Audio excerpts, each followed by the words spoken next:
ಶ್ರೀಗುರುಭ್ಯೋ ನಮಃ. ಹರಿ ಓಂ.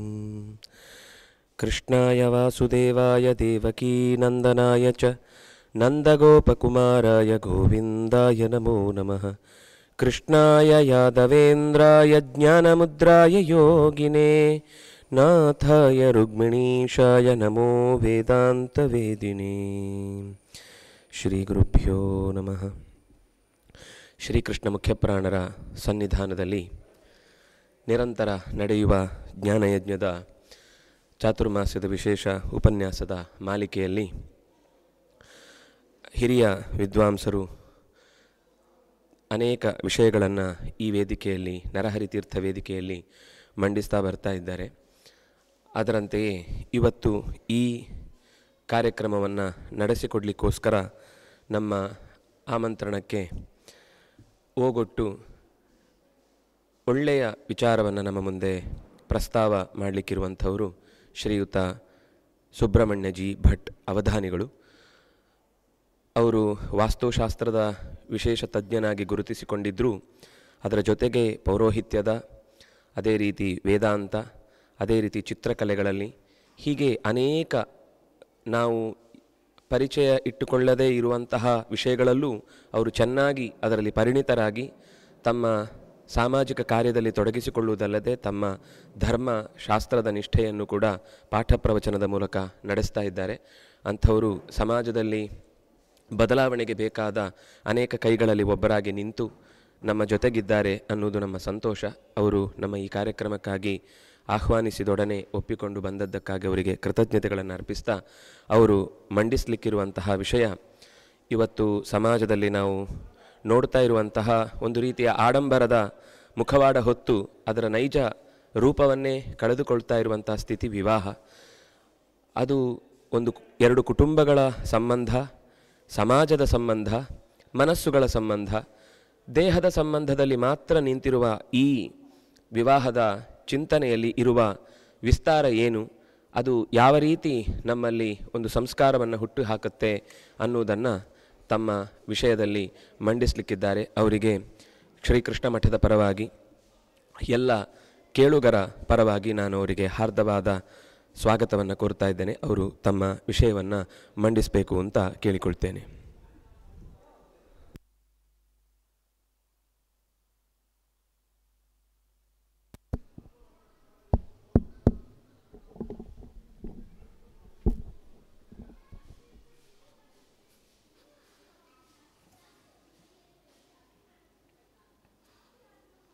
ಓಂ.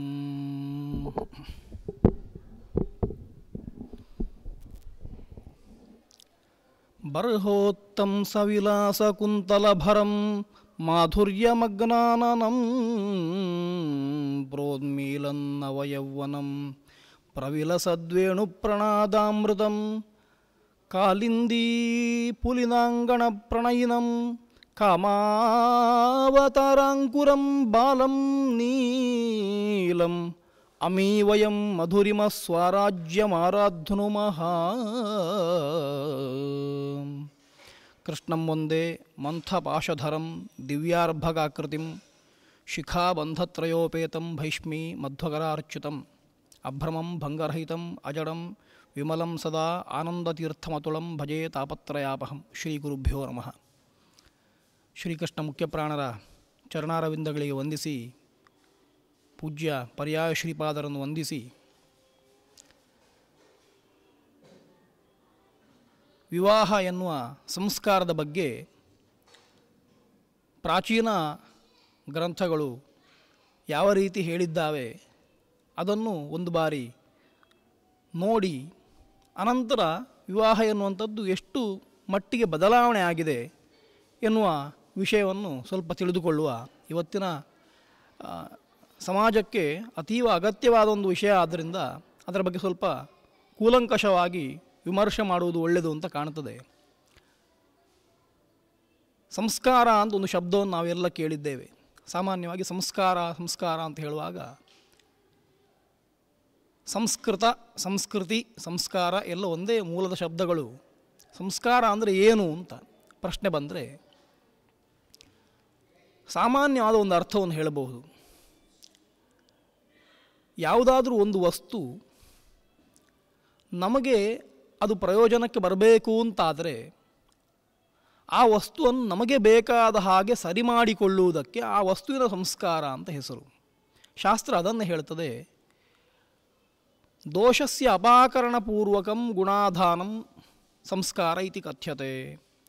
ಯಾವುದಾದ್ರೂ ಒಂದು ವಸ್ತುವಿನಲ್ಲಿ ದೋಷ ಇದ್ದರೆ ಆ ದೋಷವನ್ನು ನಿರಾಸ ಮಾಡುವುದು, ಅದನ್ನು ತೆಗೆದು ಬದಿಗಿಡುವುದು, ಅದನ್ನು ಸರಿ ಮಾಡುವುದು.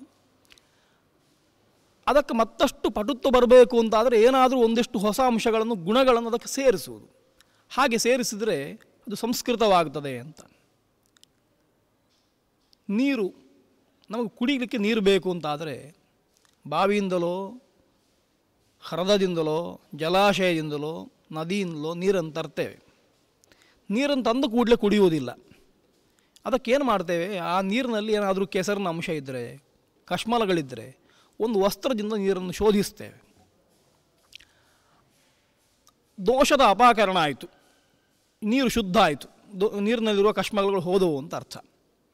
ಆಮೇಲೆ ಇನ್ನೂ ನಮಗೆ ಸಂಶಯ, ಏನಾದರೂ ಕ್ರಿಮಿಕೀಟಗಳಿರ್ಬೋದು, ಬ್ಯಾಕ್ಟೀರಿಯಾ ಇರ್ಬೋದು, ಅದಕ್ಕೆ ಮತ್ತೆ ಕುದಿಸ್ತೇವೆ, ಬೆಂಕಿಯಲ್ಲಿ ಕುದಿಸ್ತೇವೆ.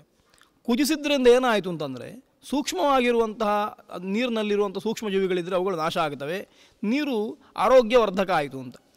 ಸರಿ, ಇದು ಇಷ್ಟು ದೋಷದ ಅಪಾಕರಣ, ಒಂದು ನೀರು ಎನ್ನುವಂಥ ವಸ್ತುವಿನಲ್ಲಿ ಇರುವ ದೋಷಗಳನ್ನು ಬೇರೆ ಮಾಡಿತ್ತು. ಅದೇ ನೀರನ್ನು ಅಡಿಗೆಗೆ ಉಪಯೋಗ ಮಾಡಿದಾಗ, ಅಥವಾ ಅದಕ್ಕೆ ಲಿಂಬೆಹಣ್ಣನ್ನು ಹಿಂಡಿ ಒಂದಿಷ್ಟು ಸಕ್ಕರೆಯನ್ನೋ ಬೆಲ್ಲವನ್ನೋ ಸೇರಿಸಿ ಒಂದು ಸ್ವಲ್ಪ ಏಲಕ್ಕಿಯನ್ನು ಹಾಕಿದರೆ ಪಾನಕ ಅಂತ ಮಾಡಿದರೆ ಆ ನೀರು ಮತ್ತಷ್ಟು ಗುಣದಿಂದ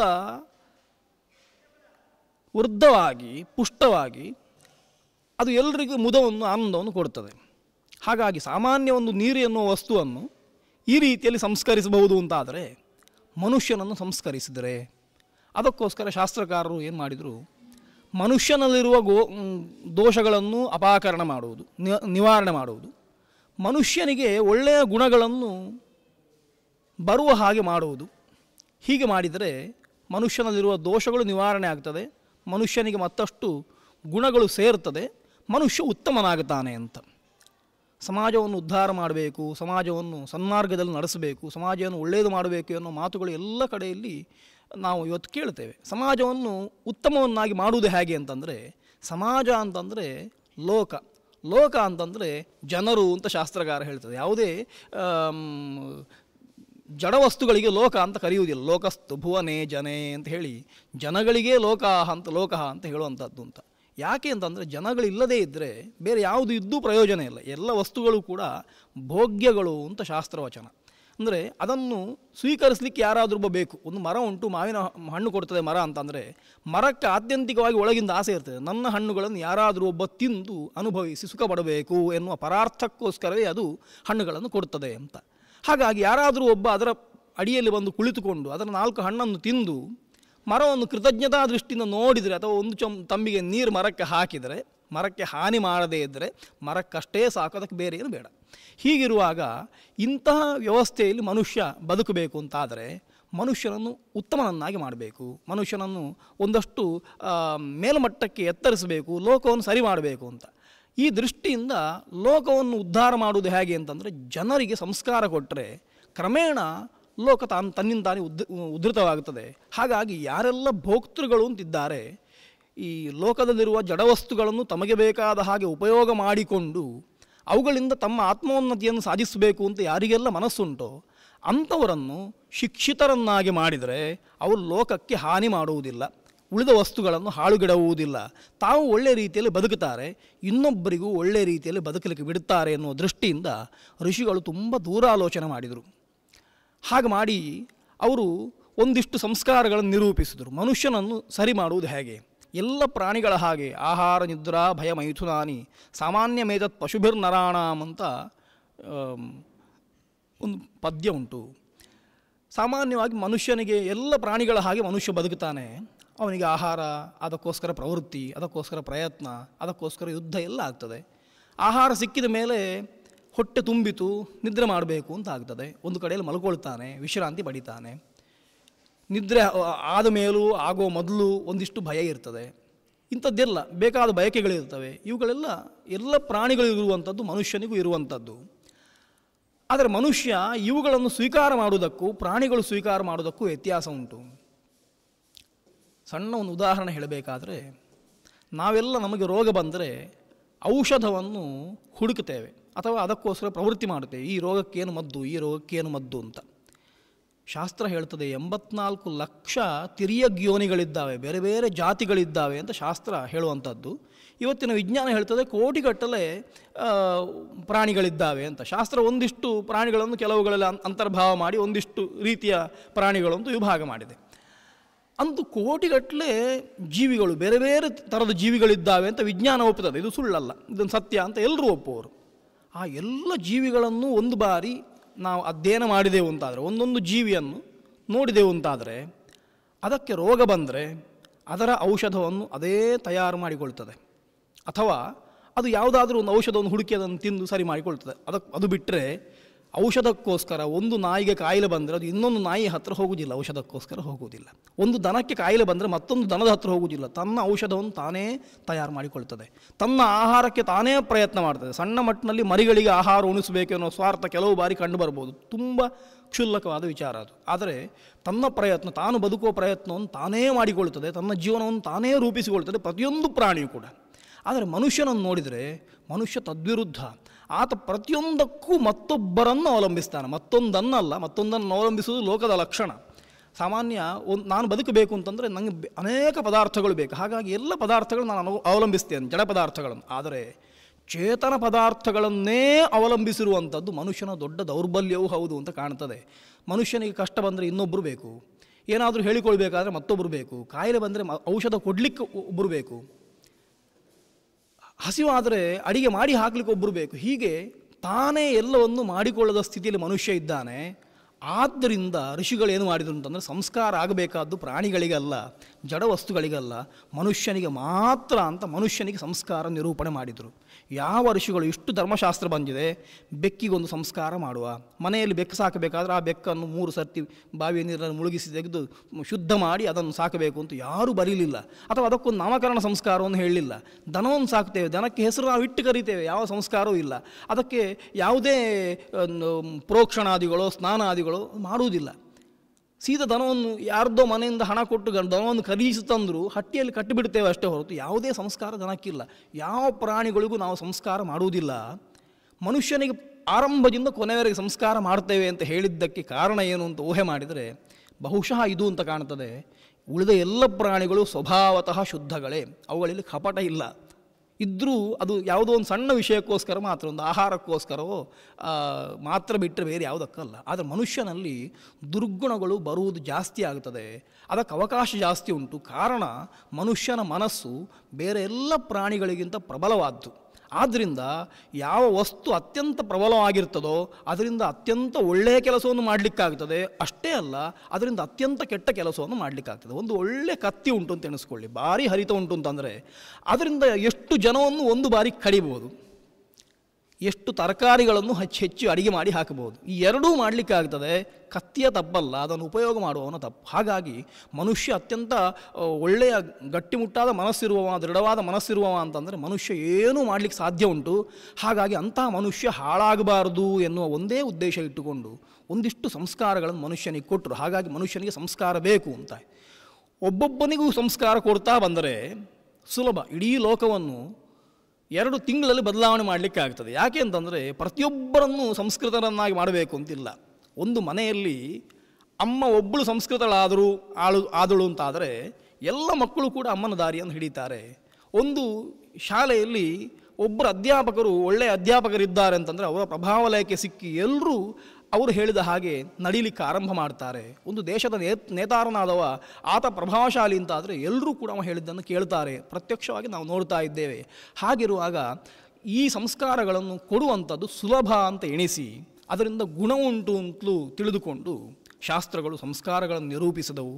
ಮನುಷ್ಯನಿಗೆ ಇಷ್ಟು ಸಂಸ್ಕಾರ ಬೇಕು ಅಂತ.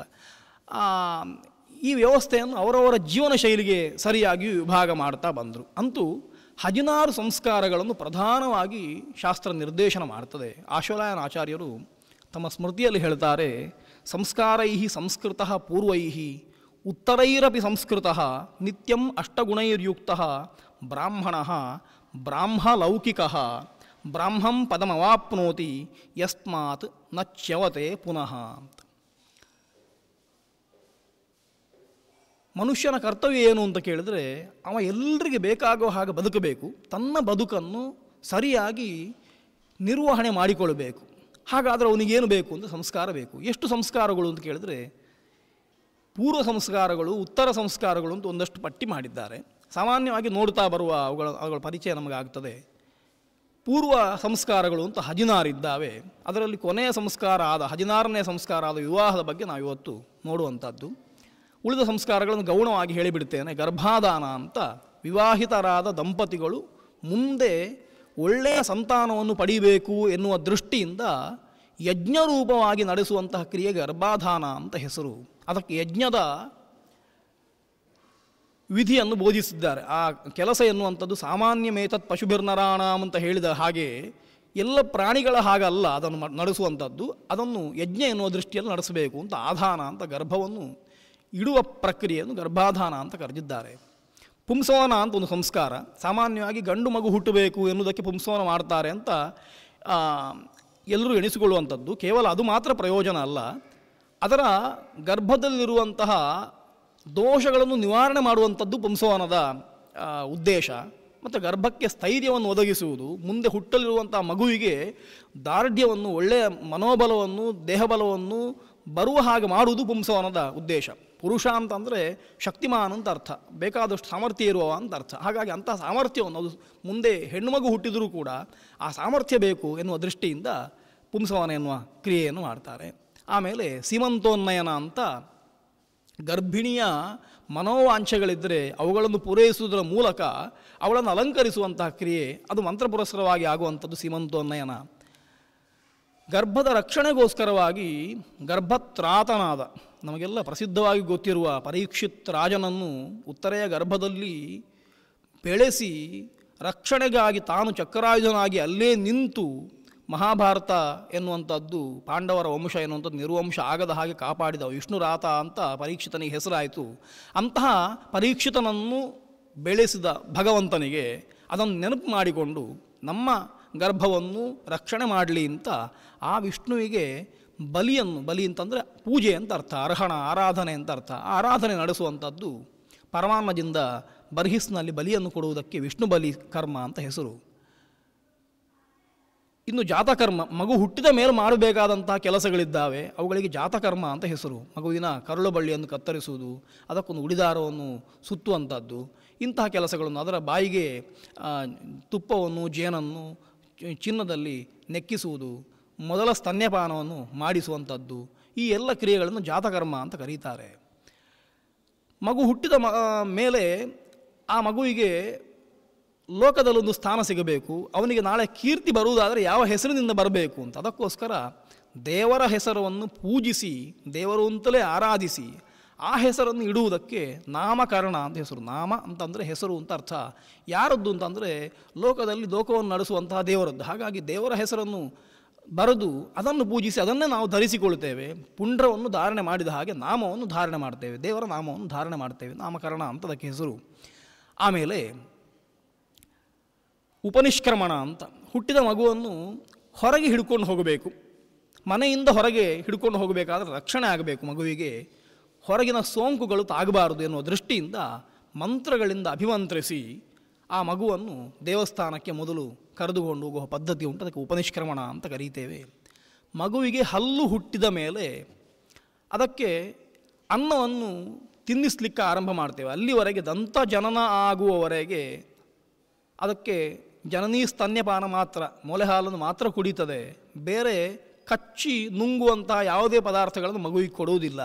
ಆಮೇಲೆ ಮಗುವಿಗೆ ಹಲ್ಲುಗಳು ಮೊಳೆಯುತ್ತವೆ, ಆಗ ಅದಕ್ಕೆ ಬೇಕಾಗುವ ಸಣ್ಣ ಆಹಾರಗಳನ್ನು ಕೊಡುವಂತಹ ಪ್ರಕ್ರಿಯೆಗೆ ಚಾಲನೆ ಕೊಡ್ತೇವೆ. ಅದಕ್ಕೆ ಅನ್ನಪ್ರಾಶನ ಅಂತ. ಅಲ್ಲಿಯೂ ಕೂಡ ಒಳ್ಳೆಯ ಅನ್ನವನ್ನು ತಯಾರಿಸಿ ಅಗ್ನಿಯಲ್ಲಿ ದೇವರಿಗೆ ಆಹುತಿಯನ್ನು ಕೊಟ್ಟು ಅದನ್ನು ದೇವರಿಗೆ ನಿವೇದಿಸಿ ಅದನ್ನು ಮಗುವಿಗೆ ಕೊಡ್ತೇವೆ. ಈ ಸಂಸ್ಕಾರಗಳನ್ನು ನೋಡಿದರೆ ಆ ಸಂಸ್ಕಾರಗಳನ್ನು ವಿಧಿವತ್ತಾಗಿ ಮಾಡಿದರೆ ಆ ಮನುಷ್ಯನಲ್ಲಿ ಎಲ್ಲ ಗುಣಗಳು ಸಂಕ್ರಾಂತ ಆಗಲೇಬೇಕು, ದೋಷಗಳು ಬರಲೇಬಾರದು. ಅಷ್ಟು ಬಲಿಷ್ಠವಾಗಿ ಸಂಸ್ಕಾರಗಳನ್ನು ನಿರೂಪಿಸಿದ್ದಾರೆ. ಎಲ್ಲಿಯೂ ಕೂಡ ಸ್ವಾರ್ಥ ಇಲ್ಲ, ಎಲ್ಲಿಯೂ ಕೂಡ ವಾತಾವರಣವೇ ಕೆಟ್ಟದಾಗುವುದಿಲ್ಲ. ಅಷ್ಟು ಒಳ್ಳೆಯ ವಾತಾವರಣ ಸೃಷ್ಟಿಯಾಗ್ತದೆ ಸಂಸ್ಕಾರಗಳನ್ನು ನೋಡುವಾಗ. ಅದಕ್ಕೆ ಖರ್ಚು ಇಲ್ಲ. ನಾವೆಲ್ಲ ಎಣಿಸಿಕೊಂಡದ್ದು ಈ ಸಂಸ್ಕಾರಗಳನ್ನೆಲ್ಲ 16 ಹೇಳ್ತಾ ಹೋಗಿದ್ದಾರೆ. ನಮಗಿರುವ ಸಂಪಾದನೆಯಲ್ಲಿ ಅತ್ಯಲ್ಪ ಕಾಲದಲ್ಲಿ ಇಷ್ಟು ಸಂಸ್ಕಾರಗಳನ್ನು ಹೇಗೆ ಮಾಡಲಿಕ್ಕೆ ಸಾಧ್ಯ ಅಂತ. ಇಲ್ಲಿ ನಿಜವಾಗಿ ನೋಡಿದರೆ ಈ ಎಲ್ಲ ಕೆಲಸಗಳನ್ನು ಯಜಮಾನನೇ ಮಾಡ್ತಾನೆ, ಇನ್ನೊಬ್ಬರ ಸಹಕಾರವೇ ಬೇಕು ಅಂತಿಲ್ಲ. ಯಾರಾದರೊಬ್ಬರು ಪುರೋಹಿತರು ಅಂತ ತಿಳಿದವರು ಬಂದು ಬ್ರಹ್ಮತ್ವಕ್ಕೆ ಕೂತ್ಕೊಂಡ್ರೆ ಸಾಕು. ಮತ್ತು ಎಲ್ಲ ಕೆಲಸಗಳನ್ನು ಯಜಮಾನ ತಾನೇ ಮಾಡಲಿಕ್ಕೆ ಶಕ್ತ. ಯಾಕೆ ಅಂತಂದರೆ ಅವನಿಗೆ ಅಧ್ಯಯನ ಉಂಟು, ಅವ ಅಷ್ಟು ಕಲಿಬೇಕು ಅಂತ ಅರ್ಥ. ಆ ಮಂತ್ರಗಳು ಬರಬೇಕು ಅಂತ. ಕನಿಷ್ಠ ಒಬ್ಬ ಬ್ರಾಹ್ಮಣ ಎಷ್ಟು ಮಂತ್ರಗಳನ್ನು ಅಭ್ಯಾಸ ಮಾಡಬೇಕು ಅಂತಂದರೆ ಈ ಎಲ್ಲ ಸಂಸ್ಕಾರಕ್ಕೆ ಬೇಕಾಗುವ ಮಂತ್ರಗಳನ್ನು ಆತ ಅಭ್ಯಾಸ ಮಾಡಿರಬೇಕು ಪ್ರತಿಯೊಬ್ಬನು ಅಂತ ಅರ್ಥ. ಹಾಗಾಗಿ ಶಿಕ್ಷಣ ಅಂದರೆ ಅದೇ ಆಗಿತ್ತು ಒಂದು ಕಾಲಕ್ಕೆ. ಆಮೇಲೆ ಲೌಕಿಕ ಶಿಕ್ಷಣ ಅಂತ ಒಂದು ಶಿಕ್ಷಣ ಬೇರೆ ಆದ ಮೇಲೆ ಈ ಶಿಕ್ಷಣ ವೈದಿಕ ಶಿಕ್ಷಣ ಅಂತದಕ್ಕೆ ಮತ್ತೊಂದು ಹೆಸರು ಬಂತು, ವೈದಿಕ ಶಿಕ್ಷಣ ಅಂತ. ಅಲ್ಲಿವರೆಗೆ ಶಿಕ್ಷಣ ಅಂತಂದರೆ ವೈದಿಕ ಶಿಕ್ಷಣ, ವಿಶೇಷಣ ಇರಲಿಲ್ಲ ಶಿಕ್ಷಣಕ್ಕೆ, ಒಂದೇ ಶಿಕ್ಷಣ ಇತ್ತು. ಆಮೇಲೆ ಶಿಕ್ಷಣ ಎನ್ನುವಂಥದ್ದು ವ್ಯವಹಾರಕ್ಕೋಸ್ಕರ, ಪ್ರಪಂಚದಲ್ಲಿ ಉಪಜೀವನ ಮಾಡಲಿಕ್ಕೋಸ್ಕರ ಬೇರೆ ಅಂತ ಆದ ಪಕ್ಷಕ್ಕೆ ಇದು ಬೇರೆ ಆಯಿತು, ವೈದಿಕ ಶಿಕ್ಷಣ ಅಂತ ಆಯಿತು. ಹಾಗಾಗಿ ಈ ಮಂತ್ರಗಳು ಮರೆತು ಹೋಗಲಿಕ್ಕೆ ಆರಂಭವಾದವು, ಸಂಸ್ಕಾರಗಳು ಮರೆತು ಹೋಗಲಿಕ್ಕೆ ಆರಂಭವಾದವು ಅಂತ ಕಾಣುತ್ತದೆ. ಹಾಗಾಗಿ ಈ ಸಂಸ್ಕಾರಗಳಿಗೆ ಯಾವುದೇ ಖರ್ಚಿಲ್ಲ. ಮನೆಯಲ್ಲಿ ಸಿಗುವಂಥ ವಸ್ತುಗಳನ್ನೇ ಉಪಯೋಗಿಸಿ ಮಾಡಲಿಕ್ಕಾಗುವಂಥದ್ದು. ದನ ಇರ್ತದೆ, ತುಪ್ಪಕ್ಕೆ ಬರಗಾಲ ಇಲ್ಲ, ಹಾಲು ಇರ್ತದೆ, ಅಕ್ಕಿ ಕೃಷಿ ಇದ್ದದ್ರಿಂದ ಬೆಳೀತದೆ. ಈ ರೀತಿಯಲ್ಲಿ ಒಬ್ಬ ತಾನು ತನ್ನ ಮನೆಯಲ್ಲಿ ತನ್ನ ಜಾಗದಲ್ಲಿ ಕೃಷಿ ಮಾಡಿಕೊಂಡು ದನವನ್ನು ಸಾಕಿಕೊಂಡು ನಿಜವಾದ ಅರ್ಥದಲ್ಲಿ ಜೀವನ ಅಂತ ಮಾಡುವವನಿಗೆ ಯಾವುದೇ ಸಂಸ್ಕಾರಗಳು ಬಾಧಕ ಆಗುವುದಿಲ್ಲ, ಖರ್ಚಿನ ದ್ವಾರವೂ ಆಗುವುದಿಲ್ಲ ಎನ್ನುವ ದೃಷ್ಟಿಯನ್ನು ನೋಡಿದರೆ ಅದು ಆರಾಮದಲ್ಲಿ ಒಂದು ದಿವಸದ ಅಡಿಗೆ ಮಾಡಿದಷ್ಟು ಸುಲಭದಲ್ಲಿ ಮಾಡಬಹುದಾದಂತಹ ಕರ್ತವ್ಯಗಳಾಗುತ್ತವೆ. ಈ ರೀತಿ ಅನ್ನಪ್ರಾಶನಾದಿಗಳನ್ನು ಮಾಡಬೇಕು. ಚೌಲ ಕರ್ಮ, ಆಮೇಲೆ ಚೂಡಾಕರ್ಮ ಅಂತ ಕರೆಯುವ ಸಂಸ್ಕಾರ. ಕೆಲವರು ಕರ್ಣವೇಧವನ್ನು ಸಂಸ್ಕಾರ ಅಂತ ಹೇಳಿದ್ದಾರೆ. ಮಗುವಿನ ಕಿವಿಯನ್ನು ಚುಚ್ಚಿ ಅದರಲ್ಲಿ ಚಿನ್ನದ ಕುಂಡಲಗಳನ್ನು ಧಾರಣೆ ಮಾಡಿಸುವಂಥದ್ದು, ಅದಕ್ಕೆ ಕರ್ಣವೇಧ ಅಂತ. 16 ಸಂಸ್ಕಾರಗಳಲ್ಲಿ ಕೆಲವರು ಅದನ್ನು ಸೇರಿಸಿದ್ದಾರೆ, ಕೆಲವರು ಬಿಟ್ಟಿದ್ದಾರೆ. ಅನಂತರ ಮಾಡುವಂಥದ್ದು ಚೂಡಾಕರ್ಮ. ಚೂಡಾಕರ್ಮ ಅದಕ್ಕೆ ಆಯುಷ್ಕರ್ಮ ಅಂತ ಹೆಸರು. ಆಯುಷ್ಯ ವೃದ್ಧಿ ಆಗಲಿಕ್ಕೋಸ್ಕರ ಮಾಡುವಂತಹ ಕೆಲಸ ಅಂತ. ಕೂದಲುಗಳನ್ನು ಮಂತ್ರಪುರಸ್ಸರವಾಗಿ ಕತ್ತರಿಸುವಂಥದ್ದು. ಏನಾವಪತ್ಸವಿತಾಕ್ಷರೇಣ ಸೋಮಸ್ಯ ರಾಜ್ಞ ವರ್ಣಸ್ಯ ವಿದ್ವಾನ್ ಇತ್ಯಾದಿ ಮಂತ್ರಗಳನ್ನು ಹೇಳಿ, ವೇದ ಮಂತ್ರಗಳನ್ನು ಹೇಳಿಯೇ ಕೂದಲನ್ನು ಕರ್ತನೆ ಮಾಡುವಂಥ ಸಂಸ್ಕಾರ, ಅದಕ್ಕೆ ಆಯುಷ್ಕರ್ಮ ಎನ್ನುವ ಹೆಸರು. ಅದರಿಂದ ಫಲ ಮುಂದೆ ಆಯುಷ್ಯ ವೃದ್ಧಿಯಾಗುತ್ತದೆ ಅಂತ. ಚೂಡಾಕರ್ಮ ಆದ ಬಳಿಕ ಆ ವಿದ್ಯಾರ್ಥಿಗೆ, ವಟುವಿಗೆ ಅಥವಾ ಮಗುವಿಗೆ ಲೌಕಿಕವಾದ ಒಂದಿಷ್ಟು ವಿಷಯಗಳನ್ನು ಹೇಳಿಕೊಡಬೇಕು. ಒಂದಿಷ್ಟು ಸಂಸ್ಕೃತವನ್ನು, ಒಂದಿಷ್ಟು ಶ್ಲೋಕಗಳನ್ನು, ಒಂದಿಷ್ಟು ಅಕ್ಷರಾಭ್ಯಾಸಗಳನ್ನೆಲ್ಲ ಮಾಡಿಸಬೇಕು. ಅವನನ್ನು ಸಾಮಾನ್ಯವಾಗಿ ಕೇಳಿದ್ದನ್ನು ಹೇಳುವಷ್ಟು ಬುದ್ಧಿವಂತನನ್ನಾಗಿ ತಯಾರಿಸಬೇಕು. ಆಮೇಲೆ ಒಂದು ಬಾರಿ ಹೇಳಿದರೆ ಅದನ್ನು ಕೇಳಿ ಹೇಳುವ ಸಾಮರ್ಥ್ಯ ಬಂತು. ಒಂದು ವಾಕ್ಯವನ್ನು ಉಚ್ಚರಿಸಿದರೆ ಅದೇ ವಾಕ್ಯವನ್ನು ಅಸ್ಖಲಿತವಾಗಿ ಆ ಮಗು ಉಚ್ಚರಿಸ್ತದೆ ಅಂತ ಆದರೆ ಅದಕ್ಕೆ ಉಪನಯನ ಮಾಡಿ ಅಂತ ಹೇಳಿದರು. ಹಾಗಾಗಿ ಉಪನಯನ ಮಾಡುವಾಗ ಸಾಮಾನ್ಯವಾದ ನಿಯಮ 8 ವರ್ಷಂ ಬ್ರಾಹ್ಮಣ ಉಪನಯೀತ ತಮಧ್ಯಾಪಯೀತ ಅಂತ. ಗರ್ಭಾಷ್ಟಮ ಅಂತ ಮತ್ತೊಂದು ವರ್ಷವನ್ನು ಕಮ್ಮಿ ಮಾಡಿದರು. ಮತ್ತೆ 8 ವರ್ಷಕ್ಕೆ ಉಪನಯನ ಮಾಡಿ ಅಂತ ವಚನಗಳಿರುವಂಥದ್ದು. 8 ವರ್ಷ ಯಾವಾಗ ಅಂತ ಕೇಳಿದರೆ ಕೆಲವು ಬಾರಿ ಮಕ್ಕಳು 7 ವರ್ಷಕ್ಕೆ ಒಳ್ಳೆ ರೀತಿಯನ್ನು ಮಾತಾಡಲಿಕ್ಕೆ ಆರಂಭ ಮಾಡ್ತಾರೆ, ಸ್ಪಷ್ಟವಾಗಿ ವೇದ ಮಂತ್ರಗಳನ್ನು ಕೇಳಿದರೆ ಹಾಗೆ ಹೇಳಲಿಕ್ಕೆ ಆರಂಭ ಮಾಡ್ತಾರೆ. ಹಾಗಾದರೆ 8 ಆಗುವವರೆಗೆ ಕಾಯಬೇಕು ಅಂತಿಲ್ಲ. ಅದಕ್ಕೊಂದು ವ್ಯವಸ್ಥೆ ಮಾಡುವ. ಗರ್ಭಾಷ್ಟಮ ಅಂತ ಮಾಡಿ ಮಗುವಿಗೆ ಗರ್ಭಾಧಾನ ಆಗಿ 8 ವರ್ಷಕ್ಕೆ, ಹಾಗಾಗಿ 1 ವರ್ಷ ಕಮ್ಮಿ ಆಯಿತು, 9 ತಿಂಗಳು ಕಮ್ಮಿ ಆಯಿತು, 7 ವರ್ಷಕ್ಕೆ ಉಪನಯನ ಮಾಡಬಹುದು ಅಂತ ಶಾಸ್ತ್ರಕಾರರು ಸ್ವಲ್ಪ ಹಿಂದೆ ಬಂದರು. ಯಾಕೆ ಅಂತಂದರೆ 1 ವರ್ಷ ಅವನ ಜೀವನದಲ್ಲಿ ಒಂದಿಷ್ಟು ಗಾಯತ್ರಿ ಜಪ ಆಗ್ತದೆ, ಒಂದಿಷ್ಟು ಸಂಧ್ಯಾ ವಂದನೆ ಆಗ್ತದೆ, 1 ವರ್ಷ ಸಾರ್ಥಕ ಆಗ್ತದೆ ಅನ್ನೋ ದೃಷ್ಟಿಯಲ್ಲಿ.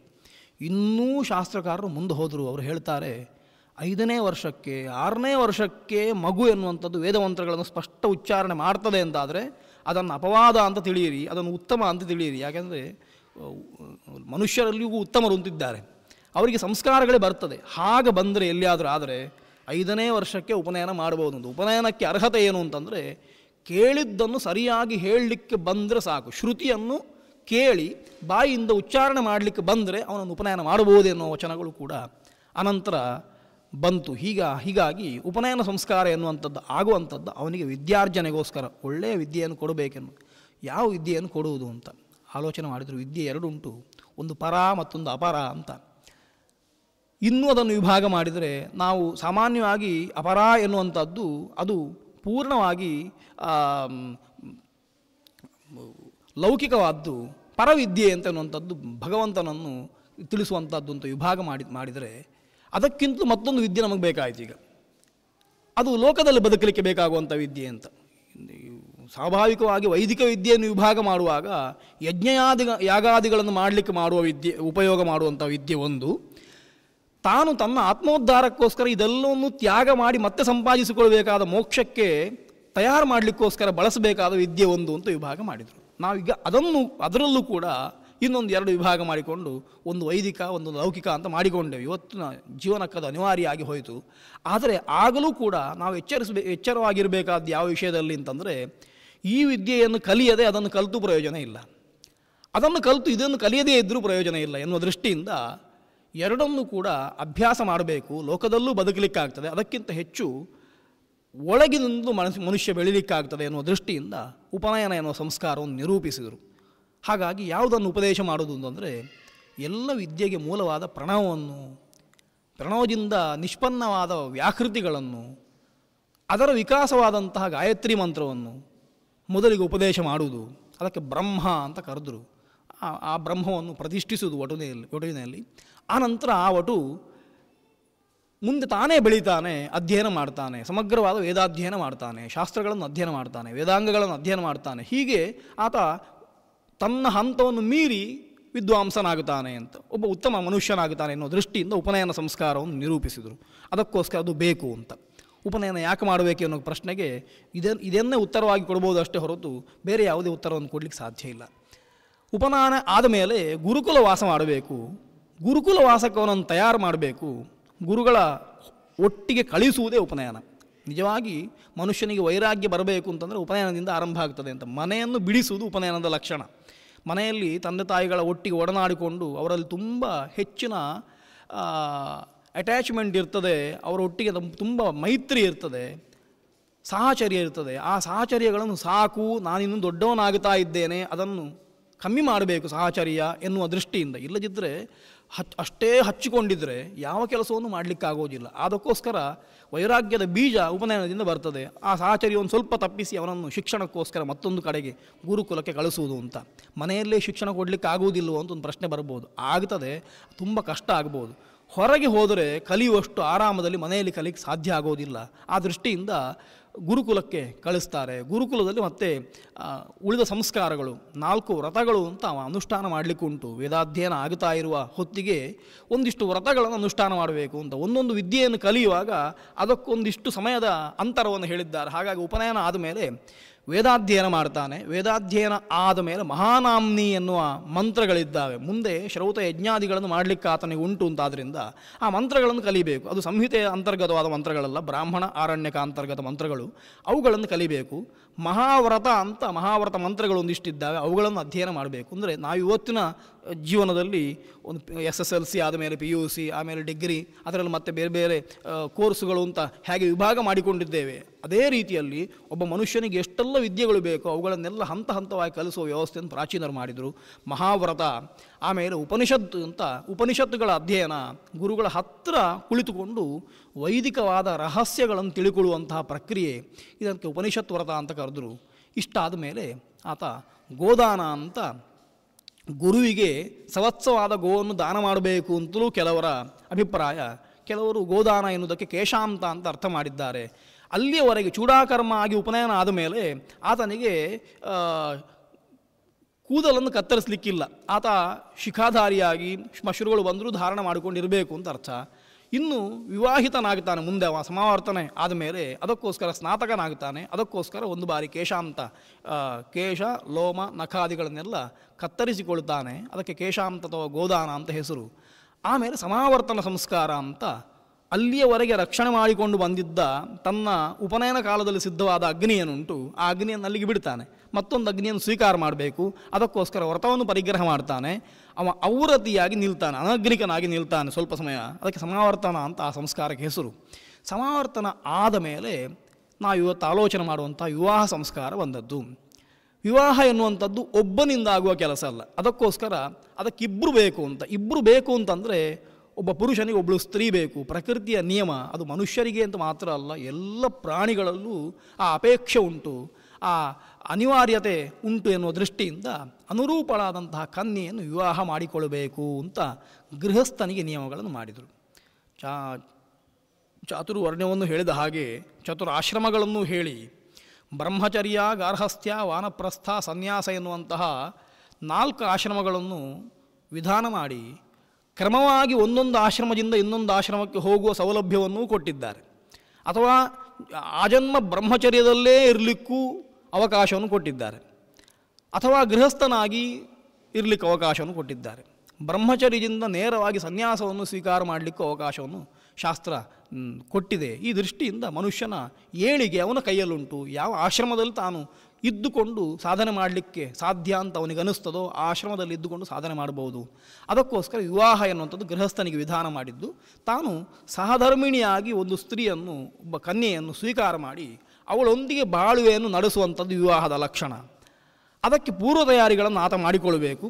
ಕನ್ಯೆಯರಿಗೆ ಹಾಗಾದರೆ ಸಂಸ್ಕಾರ ಇಲ್ಲವೋ ಅಂತ ಕೇಳಿದರೆ, ಗರ್ಭಾಧಾನ, ಪುಂಸವನ, ಸೀಮಂತ, ವಿಷ್ಣುಬಲಿ, ಜಾತಕರ್ಮ ಎನ್ನುವಂಥ ಸಂಸ್ಕಾರಗಳು ಸಾಮಾನ್ಯವಾಗಿ ಎಲ್ಲರಿಗೂ ಆಗ್ತದೆ. ಜಾತಕರ್ಮದಲ್ಲಿ ಕನ್ಯೆ ಅಂತಾದರೆ ಅಮಂತ್ರಕವಾಗಿ ಸಂಸ್ಕಾರ ಮಾಡಬೇಕು ಅಂತ ವಿಶೇಷ ವಿಚಾರವನ್ನು ಹೇಳಿದ್ದಾರೆ. ಆಮೇಲೆ ಚೂಡಾ ಸಂಸ್ಕಾರ, ಚೂಡಾಕರ್ಮ, ಆಯುಷ್ಕರ್ಮ ಕನ್ಯೆಯರಿಗುಂಟು. ಉಪನಯನಾದಿಗಳಿಲ್ಲ. ಉಪನಯನ ಮತ್ತು ಮಹಾನಾಮ್ನಿ, ಮಹಾವ್ರತ ಎನ್ನುವಂಥದ್ದು ವೈದಿಕವಾದ ಅಧ್ಯಯನ ಬೇಡ ಅಂತ ಶಾಸ್ತ್ರ ನಿಷೇಧ ಮಾಡಿದ್ದರಿಂದ ಉಪನಯನಾದಿ ಸಂಸ್ಕಾರಗಳಿಲ್ಲ. ಹಾಗಾದರೆ ಉಪನಯನ ಇಲ್ಲ ಅಂತ ಆಗ್ತದಲ್ವೋ ಅಂತ ಕೇಳಿದರೆ ಅದಕ್ಕೊಂದು ವ್ಯವಸ್ಥೆ ಮಾಡಿದರು. ವೈವಾಹಿಕೋ ವಿಧಿ ಸ್ತ್ರೀಣಾಂ ಔಪನಾಯನಿಕ ಸ್ಮೃತಃ ಅಂತ ಹೇಳಿ, ಸ್ತ್ರೀಯರಿಗೆ ಉಪನಯನ ಯಾವಾಗ ಅಂತಂದರೆ 8ನೇ ವರ್ಷದಲ್ಲಿ ಅಂತ. ಹಿಂದಿನ ಕಾಲದಲ್ಲಿ ಹಾಗಿತ್ತು. ಪುರುಷನಿಗೂ 8ನೇ ವರ್ಷದಲ್ಲಿ ಉಪನಯನ, ಸ್ತ್ರೀಗೂ 8ನೇ ವರ್ಷದಲ್ಲಿ ಉಪನಯನ ಅಂತ. ಯಾವ ಉಪನಯನ ಅಂತ ಕೇಳಿದರೆ ವಿವಾಹ ವಿಧಿಯನ್ನೇ ಸ್ತ್ರೀಗೆ ಉಪನಯನ ಅಂತ ಮಾಡ್ತಾಯಿದ್ರು ತುಂಬ ಹಿಂದೆ. ಇವತ್ತಿನ ಸಮಾಜ ಆ ದೃಷ್ಟಿಯಲ್ಲಿ ಅದನ್ನು ನಿಷ್ಕರುಣೆ ಅಂತ ಕೆಲವು ಬಾರಿ ಕರೀಬಹುದೋ ಏನೋ, ಅಥವಾ ಸಮಾಜದ ದೃಷ್ಟಿಯಲ್ಲದು ತಪ್ಪು ಅಂತ ಕಾಣಬಹುದು ಅಂತ ಇವತ್ತಿನ ದೃಷ್ಟಿಯಲ್ಲಿ ನೋಡಿದರೆ.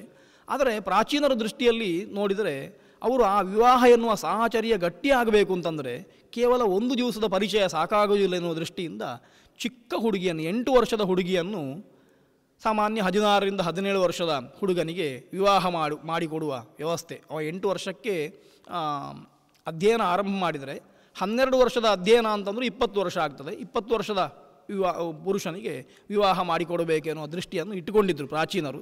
ಅನಂತರ ಅದು ಬದಲಾವಣೆ ಆಗ್ತಾ ಬಂದಿದೆ. ಆದರೆ ಅದರ ಆಶಯ ಇಷ್ಟೇ, ವಿವಾಹ ಎನ್ನುವಂಥದ್ದು ಮುರಿದು ಬೀಳಬಾರ್ದು ಮತ್ತು ಇಡೀ ಜೀವಮಾನ ಪೂರ್ಣವಾಗಿ ಅವರು ಒಳ್ಳೆಯ ರೀತಿಯಲ್ಲಿ ಸಂಸಾರ ಮಾಡಬೇಕು ಎನ್ನುವ ದೃಷ್ಟಿಯಿಂದ ಆ ವಿವಾಹವನ್ನು ನಿರೂಪಿಸಿದರು. ಹಾಗಾಗಿ 8ನೇ ವರ್ಷಕ್ಕೆ ಗಂಡು ಮಗುವಿಗೆ ಉಪನಯನ ಆದರೆ ಹೆಣ್ಣು ಮಗುವಿಗೆ ವಿವಾಹ ಆಗುತ್ತದೆ ಅಂತ ಎನ್ನುವ ದೃಷ್ಟಿಯಲ್ಲಿ ವೈವಾಹಿಕ ವಿಧಿ ಸ್ತ್ರೀಣಾಂ ಔಪನಾಯನಿಕ ಸ್ಮೃತಃ ಅಂತ ಹೇಳಿ ಉಪನಯನ ಸಂಸ್ಕಾರ ವಿವಾಹವೇ ಆಗುತ್ತದೆ ಅಂತ ವಿಧಾನ ಮಾಡಿದರು. ವಿವಾಹವನ್ನು ನೋಡಿದರೆ ತುಂಬ ಅದ್ಭುತವಾದ ವ್ಯವಸ್ಥೆ. ಅದನ್ನು ಪ್ರಾಚೀನ ಗ್ರಂಥವಾದ ಆಶ್ವಲಾಯನರ ಮಾತಿನಲ್ಲಿ ನೋಡ್ತಾ ಬರುವ ಈ ವಿವಾಹ ಪರ್ಯಂತವಾದ ಸಂಸ್ಕಾರಗಳಿಗೆ 16 ಸಂಸ್ಕಾರಗಳು, ಷೋಡಶ ಸಂಸ್ಕಾರಗಳು ಅಂತ ಕರೀತಾರೆ. ಈ 16 ಸಂಸ್ಕಾರ ಆದಮೇಲೆ ನಾವು ಆರಂಭದಲ್ಲಿ ಹೇಳಿದ ವಾಕ್ಯ ಸಂಸ್ಕಾರೈ ಸಂಸ್ಕೃತಃ ಪೂರ್ವೈ ಉತ್ತರೈರಪಿ ಸಂಸ್ಕೃತಃ ಅಂತ ಉತ್ತರ ಸಂಸ್ಕಾರಗಳು ಅಂತಿದ್ದಾವೆ. ವಿವಾಹ ಆದ ಮೇಲೆ ಮಾಡಬೇಕಾದಂಥ ಅನೇಕ ಕೆಲಸಗಳಿದ್ದಾವೆ. ಅವುಗಳು ಯಾವುದು ಅಂತ ಕೇಳಿದರೆ ಅವುಗಳನ್ನು 3 ವಿಭಾಗ ಮಾಡಿದ್ದಾರೆ.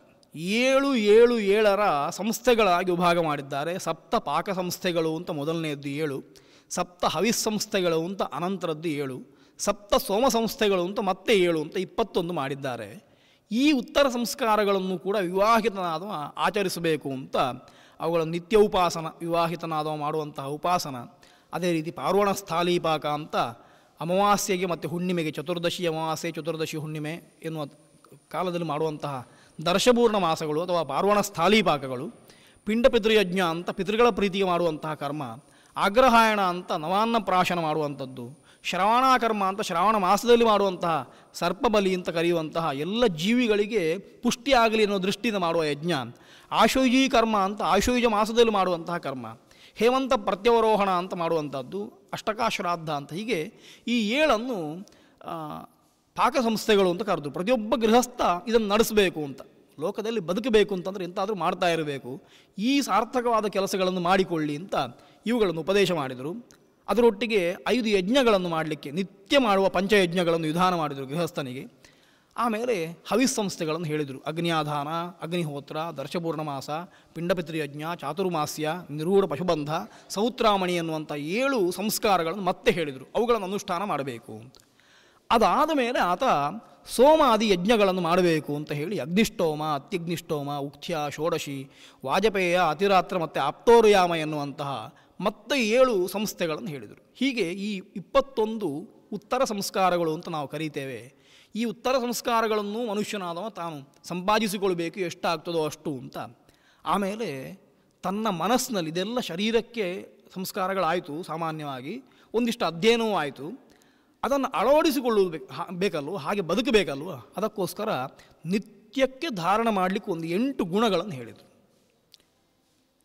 ದಯಾ ಅಂತ ಒಂದು, ಕ್ಷಮ ಅಂತ ಒಂದು, ಎಲ್ಲ ಭೂತಗಳನ್ನು ಎಲ್ಲ ವಸ್ತುಗಳನ್ನು ನಮ್ಮೊಟ್ಟಿಗೆ ಬದುಕಲಿಕ್ಕೆ ಅವುಗಳಿಗೂ ಬಿಡಬೇಕು. ಅವುಗಳೇನಾದರೂ ತಪ್ಪು ಮಾಡಿದರೆ ನಾವು ಅದನ್ನು ಕ್ಷಮಿಸಬೇಕು. ಹಾಗಾಗಿ ದಯಾಕ್ಷಮ ಅಂತ 2. ಅನಸೂಯ ಅಂತ, ಇನ್ನೊಬ್ಬನನ್ನು ನೋಡಿ ಹೊಟ್ಟೆಗಿಚ್ಚಿ ಪಡಬಾರ್ದು, ಅವನಿಗೂ ಬೆಳೀಲಿಕ್ಕೆ ಬಿಡಬೇಕು. ಶೌಚ ಅಂತ, ನಾವು ಒಳಗೂ ಹೊರಗೂ ಶುದ್ಧರಾಗಿರಬೇಕು. ಅನಾಯಾಸ ಅಂತ, ಯಾವುದೇ ಕೆಲಸವನ್ನು ಔದಾಸೀನ್ಯ ಇಲ್ಲದೆ ಮಾಡುವಂಥದ್ದಾಗಬೇಕು. ಮಾಂಗಲ್ಯ ಅಂತ, ನಿತ್ಯ ಪರಿಶುದ್ಧನಾಗಿದ್ದುಕೊಂಡು ಇನ್ನೊಬ್ಬರಿಗೆ ಸಂತೋಷವನ್ನು ಕೊಡಬೇಕು. ಅಕಾರ್ಪಣ್ಯ, ಯಾವುದೇ ವಸ್ತುವಿನ ಬಗ್ಗೆ ಜಿಪುಣತನ ಸಲ್ಲದು ಎನ್ನುವ ದೃಷ್ಟಿಯಿಂದ ಆತ ದೀನನಾಗಬಾರದು, ಇನ್ನೊಬ್ಬರಿಗೆ ಬೇಕಾದಷ್ಟು ದಾನ ಮಾಡಬೇಕು ಎನ್ನುವ ದೃಷ್ಟಿಯಿಂದ. ಅಸ್ಪೃಹ, ಇನ್ನೊಬ್ಬರ ವಸ್ತುವಿಗೆ ಆಸೆ ಪಡಬಾರದು. ಇಷ್ಟು ಗುಣಗಳನ್ನು ಕೂಡ ಮನುಷ್ಯನಲ್ಲಿ ಇಟ್ಟುಕೊಳ್ಬೇಕು ಅಂತ ಶಾಸ್ತ್ರ ಉಪದೇಶ ಮಾಡಿತು. ಇಷ್ಟು ಗುಣ ಇದ್ದರೆ ಅವನನ್ನು ಸಂಸ್ಕೃತ ಅಂತ ಶಾಸ್ತ್ರ ಕರೀತದೆ. ಹೀಗೆ ಮನುಷ್ಯ ಬದುಕಬೇಕು ಅಂತ ಮನುಷ್ಯನ ಜೀವನಕ್ಕೆ ಒಂದು ಪರಿಧಿಯನ್ನು ಹಾಕಿಕೊಟ್ಟರು. ಅದರಲ್ಲಿ ಪ್ರಧಾನವಾಗಿ ನಮಗೆ ಕಾಣುವಂಥದ್ದು, ಈ ಎಲ್ಲ ಸಂಸ್ಕಾರಗಳಲ್ಲಿ ಕಾಣುವಂಥದ್ದು ವಿವಾಹ ಸಂಸ್ಕಾರ. ವಿವಾಹ ಸಂಸ್ಕಾರವನ್ನು ಆಶ್ವಲಾಯನರು ಹೇಳ್ತಾರೆ, ಉದಗಯನೆ ಆಪೂರ್ಯಮಾಣ ಪಕ್ಷೆ ಕಲ್ಯಾಣೇ ನಕ್ಷತ್ರೇ ಚೌಲಕರ್ಮ ಉಪನಯನ ಗೋದಾನ ವಿವಾಹ ಅಂತ ಇಷ್ಟು ಸಂಸ್ಕಾರಗಳನ್ನು ಒಂದೇ ರೀತಿಯಲ್ಲಿ ನಿರೂಪಣೆ ಮಾಡ್ತಾ ಬರ್ತಾರೆ. ವಿವಾಹ ಯಾವಾಗ ಮಾಡಬೇಕು ಅಂತಂದರೆ, ಉತ್ತರಾಯಣದಲ್ಲಿ ವಿವಾಹವನ್ನು ಮಾಡಬೇಕು. ಉದಗಯನೆ ಅಂತ ಒಂದು ಸಾಮಾನ್ಯ ನಿಯಮ ಹೇಳಿದರು. ಆಪೂರ್ಯಮಾಣ ಪಕ್ಷೆ, ವೃದ್ಧಿ ಪಕ್ಷದಲ್ಲಿ, ಶುಕ್ಲ ಪಕ್ಷದಲ್ಲಿ ವಿವಾಹವನ್ನು ಮಾಡಬೇಕು.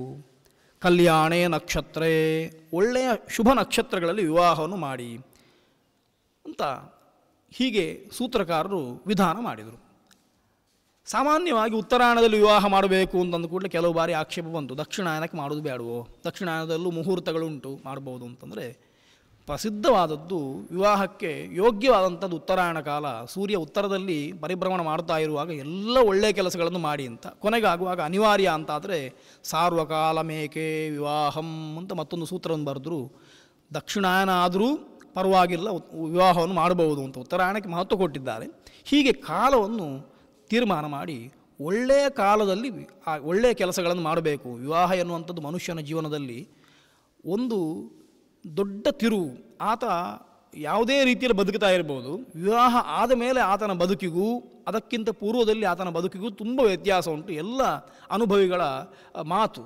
ಹಾಗಾಗಿ ಆ ತಿರುವನ್ನು ನಮ್ಮಲ್ಲಿ ತಂದುಕೊಳ್ಬೇಕು ಅಂತಂದರೆ ನಾವು ಎಲ್ಲ ರೀತಿಯಿಂದ ಸನ್ನದ್ಧರಾಗಬೇಕು. ಅದಕ್ಕೋಸ್ಕರ ಒಳ್ಳೆಯ ದಿವಸ, ಒಳ್ಳೆಯ ಮುಹೂರ್ತದಲ್ಲಿ, ಒಳ್ಳೆಯ ಕಾಲದಲ್ಲಿ ಕೆಲಸಗಳನ್ನು ಮಾಡಬೇಕು ಅಂತ ಇದಕ್ಕೆ ತುಂಬ ಮಹತ್ವ ಕೊಟ್ಟಿದ್ದಾರೆ ಶಾಸ್ತ್ರಕಾರರು. ಯಾಕೆ ಕಾಲವನ್ನು ಹೇಳ್ತಾರೆ, ಮುಹೂರ್ತವನ್ನು ಹೇಳ್ತಾರೆ, ಅದರಲ್ಲೇ ಮಾಡಬೇಕು ಅಂತ ಯಾಕೆ ಹಡೆ ಹಿಡಿತಾರೆ ಅಂತ ಕೇಳಿದರೆ, ಕಾಲ ಎನ್ನುವಂಥದ್ದು ಅಖಂಡವಾದದ್ದಾದರೂ ಕೂಡ ಆ ಕಾಲದಲ್ಲಿ ನಡೆಯುವಂತಹ ಪ್ರಕ್ರಿಯೆಗಳು ಅಥವಾ ಸೂರ್ಯಚಂದ್ರರ ಅಸ್ತ ಉದಯ ಇತ್ಯಾದಿಗಳು ಅವುಗಳನ್ನು ನೋಡಿಕೊಂಡು ಆ ಕಾಲ ವಿಶೇಷದಲ್ಲಿ ಪ್ರಭಾವ ಜಾಸ್ತಿ ಇರ್ತದೆ.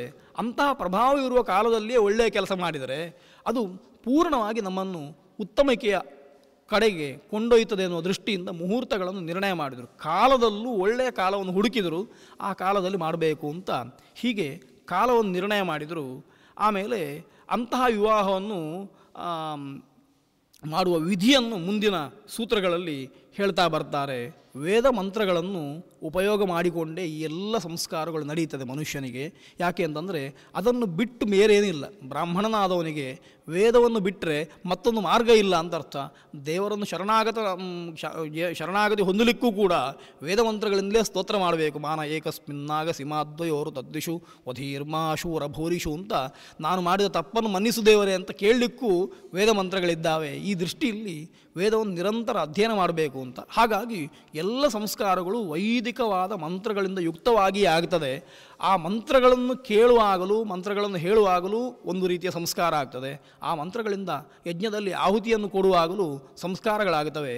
ಆ ಮಂತ್ರವನ್ನು ಇನ್ನೊಬ್ಬಳಿಗೆ ಸ್ತ್ರೀಗೆ ಕೇಳಿಸಿದರೆ ಅವಳಿಗೂ ಆ ಸಂಸ್ಕಾರಗಳು ಬರ್ತದೆ ಅನ್ನೋ ದೃಷ್ಟಿಯಿಂದ ಪೂರ್ಣವಾದ ವೈದಿಕವಾದ ವಾತಾವರಣವನ್ನು ವಿವಾಹಕ್ಕೆ ಕೊಟ್ಟರು.